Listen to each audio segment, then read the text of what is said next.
Puiden valitsijan mielessä on hirsirakennuksen teko.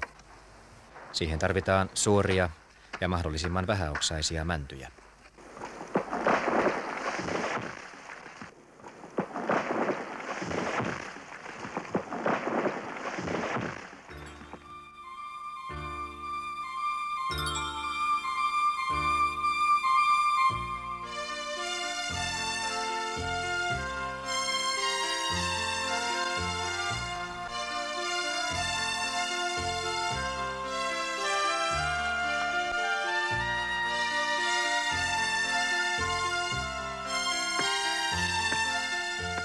Sydäntalvella yläkuun aikana on rakennuspuut tavallisesti kaadettu. Tarkoituksena on tehdä pienehkö porstuakamarillinen tupa hirrestä perinteiseen tapaan. Rakennuspaikkana Suomenniemen Lyytikkälä Kaakkois-Suomessa.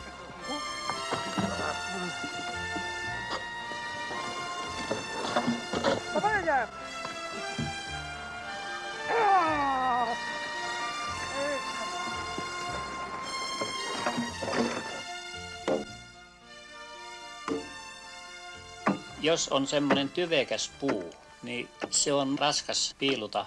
Jos siellä on 3 tuumaa sitä pois hakattavata puuta, niin silloin on hyvänä apuna tavallisella kirveellä hakata siihen kohtisuorat poikkipykälät siihen puuhun ja kirveellä lohkoo nämä paksut kappaleet pois.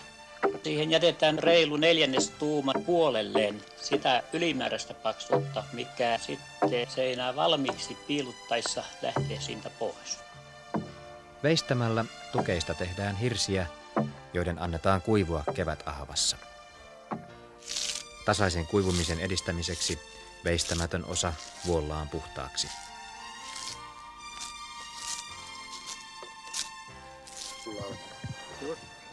Tähän rakennukseen tehdään kokeiluja opetustarkoituksessa tuvan osalle multiaispermanto, jossa alapohjan lämpöeristeenä on sisäpuolinen multavalli. Rakentajina ovat kirvesmiehet Auvo ja Ismo Kokkonen, Raimo Laamo ja Seppo Kauppinen. Lattian aluksen tuuletuskanavia varten on kiveykseen jätetty aukot, kissankolot. No nyt mitataan ristiin, näin päin tää nyt on. Miten liian vino? Sinne ulkonurkkamen siitä ristikosta. Ristimittauksella tarkistetaan, että kulmat tulevat suorat. Hirsirakennuksessa jokaisen hirren alapinta veistetään alemman seinähirren mukaiseksi ja alin hirsi kiveyksen mukaiseksi. Nurkan tiiviyttä parantaa lämpölovi, jonka täytteeksi tulee tervarive.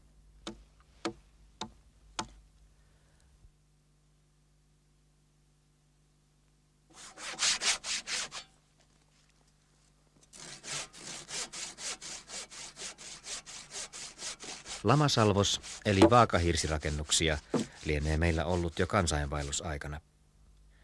Ainakin jo 1200-luvulla on ollut pyöreäpohjaisella salvoslovella niin sanotulla koirankaulanurkalla varustettuja pyöröhirsirakennuksia. Seinähirsiä alettiin veistää sisäpuolelta 1500-luvulla.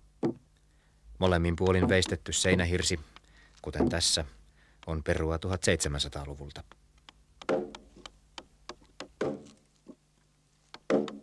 Hirsien väliin tulee tiivisteeksi sammalta, nurkkien, ovien ja ikkunoiden saumoihin tervarive.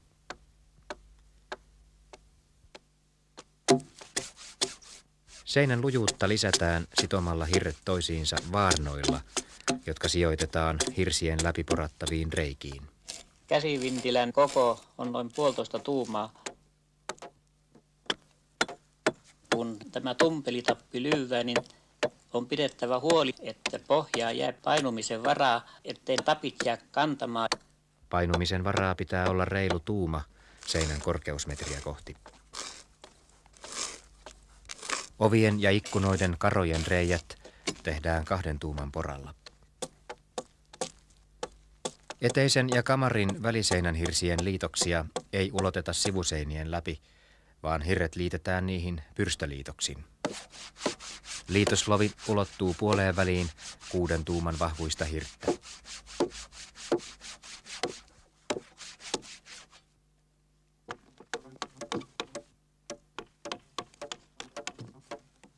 Tähän rakennukseen tehtävällä pitkällä nurkalla on vastineensa 2 tämän talon rakennuksessa.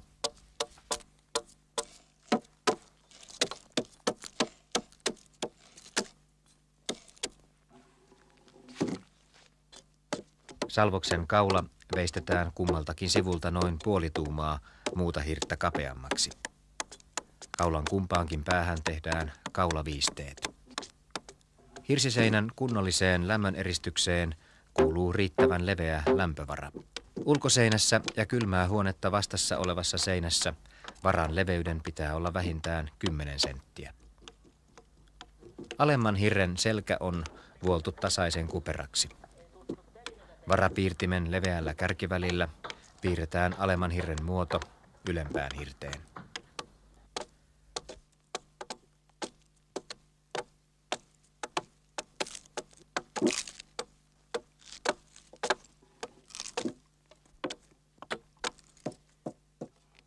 Työstettävä hirsi sidotaan paikoilleen seinämiehen välttämättömien apuvälineiden hollihakojen eli hirsihakojen avulla. Varaus veistetään siten, että kouru on suoralappeinen.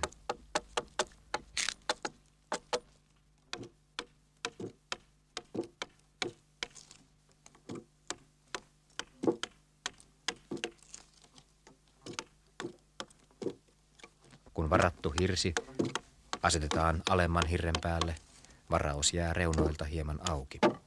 Sivuilta avoin varaus helpottaa hirsiseinän tiiviyttä lisäävän riveyksen panoa hirrenrakoihin. Seinissä on päästy ikkuna-aukkojen alareunan korkeudelle. Tässä rakennuksessa oven ja ikkunan yläreunat tulevat samalle korkeudelle. Ikkunan paikkaa lähdetään mittaamaan ovelta.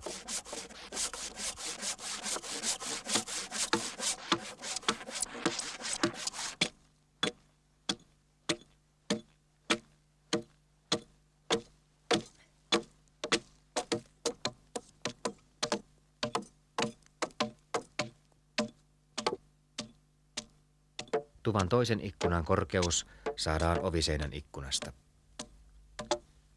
Hirsirakennuksessa ovi- ja ikkuna-aukkojen tukena ovat karat.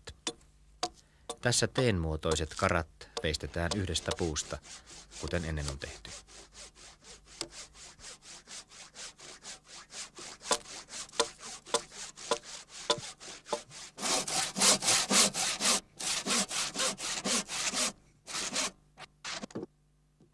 Seinähirsiksi on valittu suorasyiset täyspitkät puut.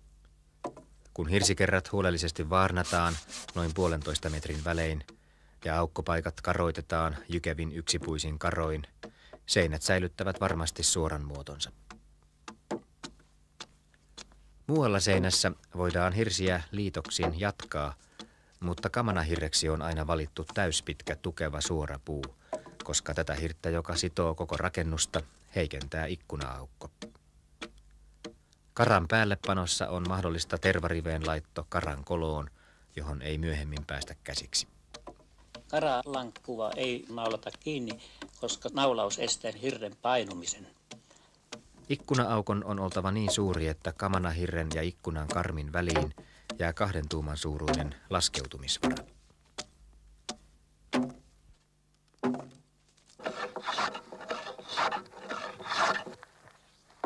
Välikaton kannatukset, huoliaiset, höylätään kauttaaltaan ennen paikoilleen sovitusta.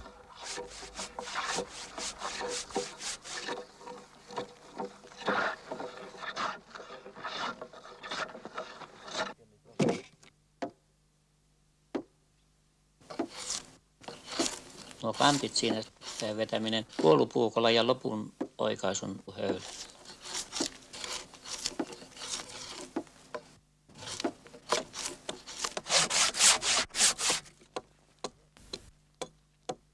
Välikaton kannatusten pyrstönmuotoiset loveukset on helpointa tehdä silloin, kun seinät ovat vuoliaisten korkeudella. Loveukset ulottuvat noin puoliväliin seinän vahvuudesta.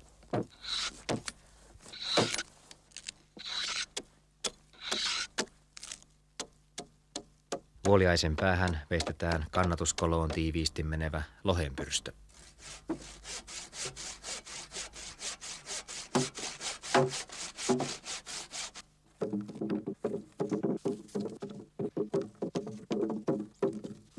Hirren nosto jolujen ja köyden avulla on ylimuistoinen tapa siirtää painavia seinähirsiä olkapäätä korkeammalle.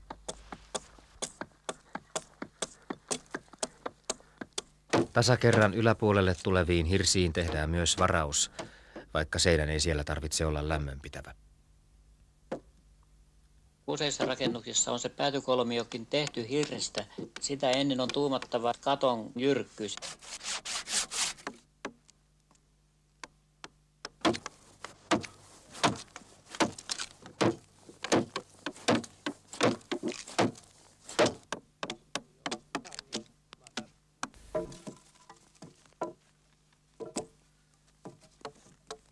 Mallikappaleella piirretään siihen sen lopullinen korkeus, vetään viiva ja sitä myöten vestetään se liika pois.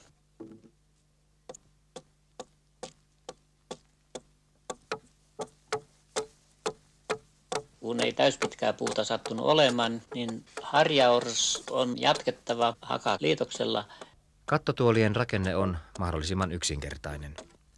Parrumaisten kattotuolien kannatuksina ovat harjahirsi, sivuseinät ja 2 kannatusvuoliaista. Sovituksen jälkeen kattotuolit kiinnitetään nauloilla harjahirteen, vuoliaisiin ja seiniin.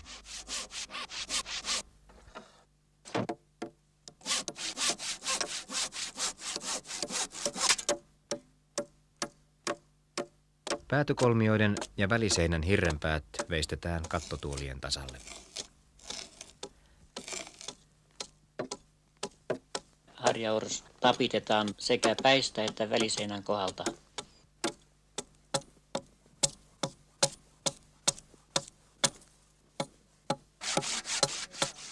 Sekä sisä- että ulkoseinien puhtaaksi veisto pitää vesikaton ja välikaton lähellä tehdä ennen katonpanoa. Hirsiseinän puhtaaksi veisto on vaikeimpia kirvesmiehen töitä. Joka sen osaa, saa yleensä tehdä koko viimeistelytyön.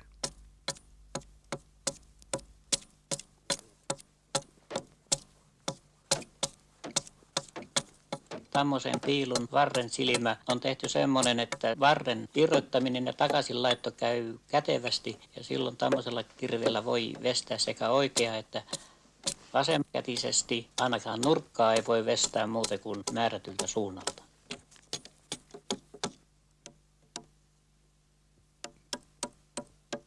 Kaksituolien päihin lyövään tuulilauta ja sen päälle tippalauta, joka on noin 2 senttiä tuulilauvasta ulkona. Siitä lähtien tulee räystäitten kohdalla umpilauotus ja ylöspäin harvalauotus.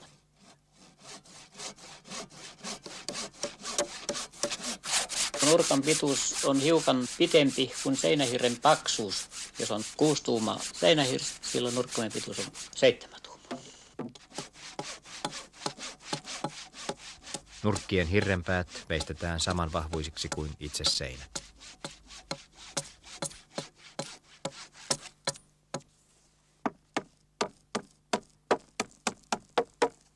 Pärekaton teon alussa tarvitaan päreiden linjalaudan alle kannatuspäreet. Linjalauta asetetaan noin 3 senttiä tippalauvasta pitemmälle. Se on vesinokka sekin.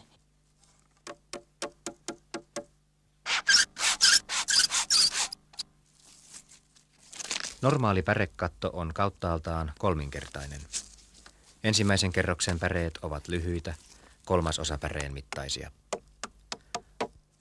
Päreitä laittaessa on oltava tarkkana, että ne tulevat myöt sukkaan. 3. pärekerros tulee jo täysimittaisista päreistä. Päreiden pituus on noin 17 tuumaa, pärevarvin pituus 5 tuumaa. Päreet naulataan keskimäärin toisen pären reunasta. Naularivi pitää olla niin ylhäällä, että ne naulan päät jäävät varmasti sen seuraavan varvin päreiden alapäitten alle.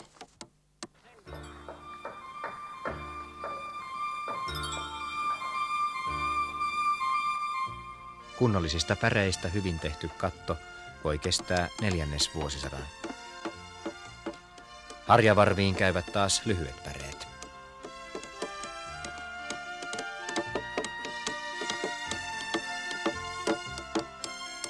Ensimmäiseksi pannut apupäreet katkaistaan viimeiseksi.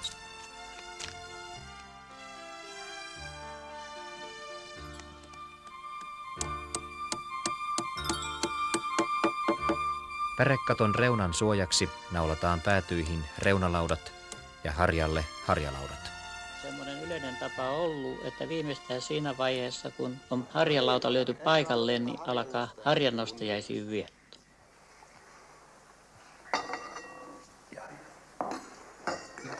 Harjannostajaisilla on juurensa menneisyydessä, jolloin raskaan harjahirren nostoon tarvittiin naapuriapua. Auttajia palkittiin työn jälkeen kestityksellä. No, tätä sua.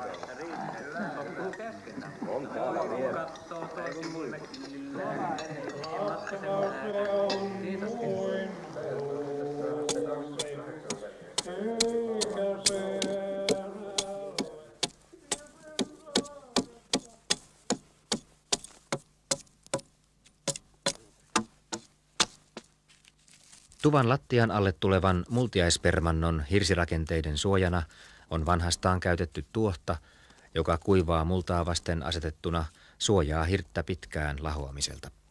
Permannon teko alkaa multiaishirsien laitosta. Multiaishirret tulevat noin 70 senttiä ulkoseinästä sisäänpäin. Multiaispermannon kunnossa pysymisen elinehto on kunnollinen tuuletus. Kivistä ja tiilistä muurratut tuuletuskanavat pysyvät varmasti toimintakunnossa.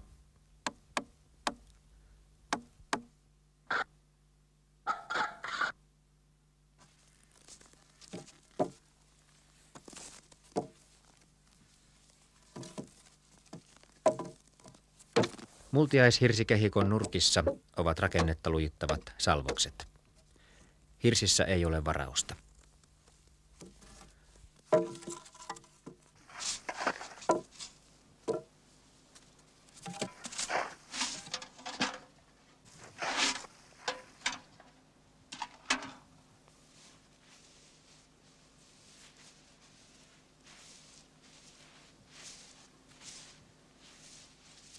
Multiaishirsiin osittain tukeutuvat lattiavasat ovat rakennuksen poikittaissuuntaiset.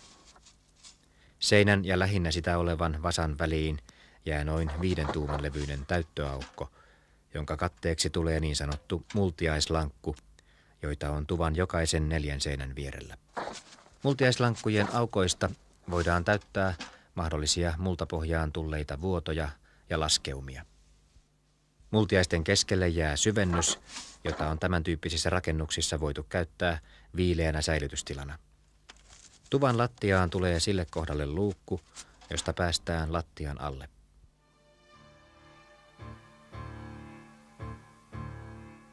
Ikkunan karmin ja kamanahirren väliin jää riittävä laskeutumisvara, joten karmi voidaan kiinnittää kiiloilla paikoilleen. Seinän laskeutumisen vuoksi karmia ei voi naulata seinähirsiin, vaan korkeintaan ikkuna-aukon sivukaroihin.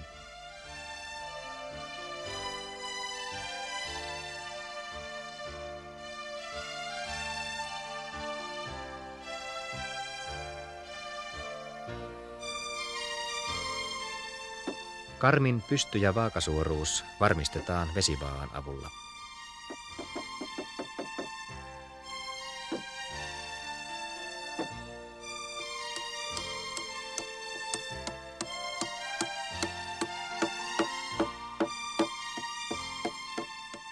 Hyväksytty asento varmistetaan nauloin. Päärakennuksessa valmiiksi lasitetut ja saranoidut pokat voidaan nyt asettaa paikoilleen. Karmin ja seinän väliin menee runsaasti tervarivettä, joka peittyy hirsitalojen leveiden vuorilautojen alle.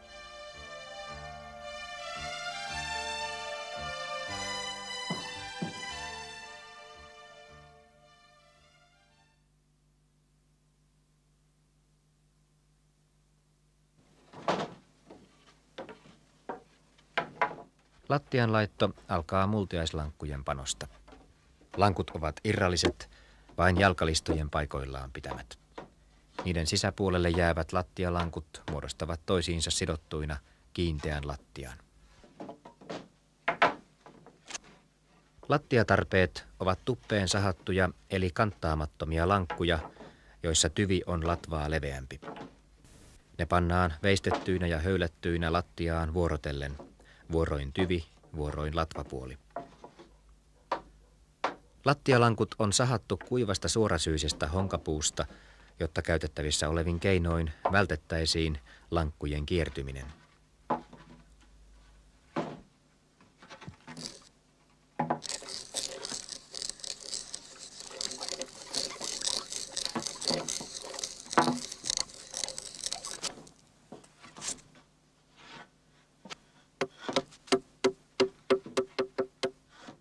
Multiaislankkujen sisäpuolelle jäävät lattialankut sidotaan tapeilla kiinni toisiinsa yhtenäiseksi lautaksi. Leveästä lankusta tehty lattia aikaa myöten kuivuu, sillä sitä ei nyt tehdä, sitä ei ole minkään vertaa naulattu. Tiheä tapitus lujittaa lattiaa ja estää osaltaan lankkujen kiertymistä. Lämmitettävässä huoneessa lattialankut kuivuvat edelleen. Kuivunutta lattiaa vuoden parin päästä tiukattaessa siihen tavallisesti menee täytteeksi kapea lisälankku. Kiristäminen on helppo tehdä, jos lattiaa ei ole alun perin naulattu kiinni. Multiaispermannon jalkalistojen pitää olla tavallista tukevammat, koska niiden avulla sidotaan multiaislankut paikoilleen. Pienet epätasaisuudet poistetaan viimeistelyssä härkähöylällä.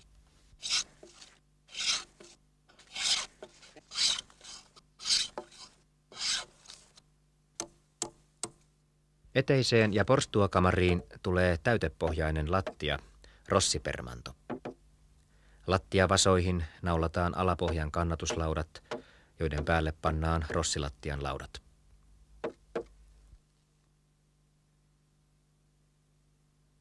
Täytteen alla on eristeenä tervapahvi, täytteenä kuiva sahanpuru.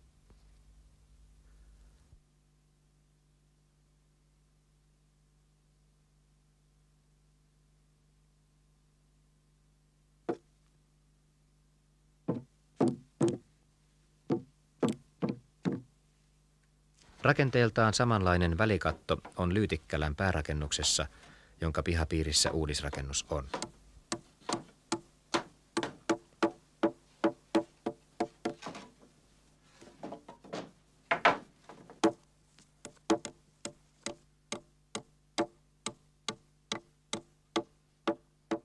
Päällä siellä on levitetty tervapaperi ja lämpöeristeenä sahan purua ja kutterilastua.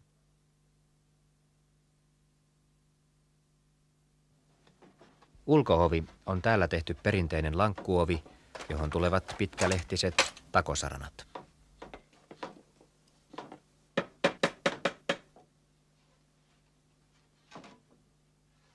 Perinteistä mallia olevat väliovet ja ikkunat on teetetty tätä rakennusta varten lähimmällä puusepällä.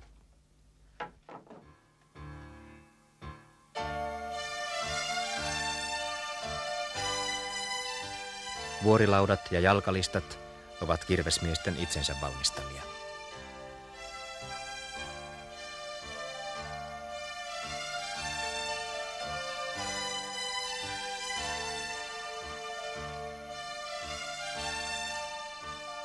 Uuden hirsirakennuksen teko perinteisenä kirvestyönä on ollut tekijöitään inspiroiva tehtävä ja samalla erinomainen tilaisuus kokeilla ja verestää kirvesmiestaitoa monilla jo eilispäivään kuuluvilla välineillä. Näiden töiden kuvallisesta tallentamisesta voivat hyötyä muutkin.